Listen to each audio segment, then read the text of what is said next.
তো বরমশাইয়ের আবদারে লাল বাঁধাকপির ভর্তা রেডি হয়ে গেল। বন্ধুরা, দুটো লাল বাঁধাকপি নিয়ে এসেছি। এই দুটো দিয়ে বউকে বলবো একটা নতুন রেসিপি করতে। চলো। আরে তুমি এখানে কি করছো? কেন, কি হয়েছে? এই দেখো, আমি দুটো লাল বাঁধাকপি নিয়ে এসেছি। এইটা দিয়ে একটা নতুন রেসিপি করো না। ওই দেখি, দাও দাও।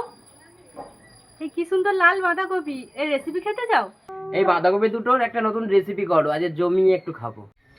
চলো বন্ধুরা, তাহলে এই বাঁধাকপির নতুন রেসিপি বানানো যাক। আর তোমরাও পুরো ভিডিওটা দেখতে থাকো। লাল বাঁধাকপির রেসিপি বরমশাই নিয়ে এসছে বলে কথা, নতুন রেসিপি খেতে চাইছে, না বানালে হয়। আর এমন রেসিপি বানাবো সে হাত চাটতে চাটতে খেয়ে বলবে যে দারুণ হয়েছে। প্রথমত আমি সব পাতাগুলো আগে ছাড়িয়ে নেবো, মানে প্রত্যেকটা পাতা ভালোভাবে আমি ছাড়িয়ে নেবো। তো দেখো, বাঁধাকপির পাতাগুলো ঠিক এইভাবে আমি ছাড়িয়ে নিয়েছি। এবার এগুলোকে ভালো করে ধুতে হবে, ধুয়ে সেদ্ধ বসাতে হবে। চলো বাঁধাকপিগুলো ভালো করে আগে ধুয়ে নিই। বাঁধাকপির পাতাগুলো কিন্তু আমি ভালো করে ছাড়িয়ে ধুয়ে নিয়েছি। আর বরকে এমন রেসিপি করে খাবো না যে হাত চাটবে একদম, পরের বারেও বলবে যে বানিয়ে দাও। চলো আগে এগুলো সিদ্ধ করে নিই। তো গ্যাস জেলে কড়াই আমি প্রথমে জল দিয়ে দিয়েছি। আর এই বাঁধাকপিগুলো দিয়ে ভালোভাবে প্রথমে সিদ্ধ করে নেবো। তারপর তো পাতাগুলো ভালোভাবে সিদ্ধ করে নিয়েছি। এবার এগুলো আমি মিক্সচারে পেস্ট করব।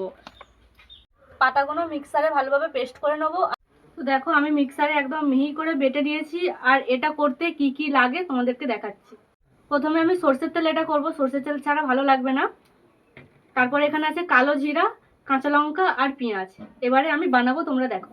সরষের তেল দিয়ে দিচ্ছি, তারপরে কিছুটা কালো জিরা, পরে কাঁচা লঙ্কা,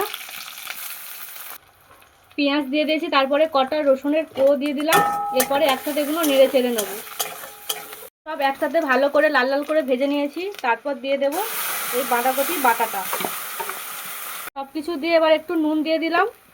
নুন দিয়ে আমি আবারও ভালো করে নাড়তে লাগলাম। এরপরে এটা ভালো করে নেড়ে চেড়ে নিলেই রেডি হয়ে যাবে স্পেশাল লাল বাঁধাকপির ভর্তা, যেটা বরমশাই খেতে চেয়েছে।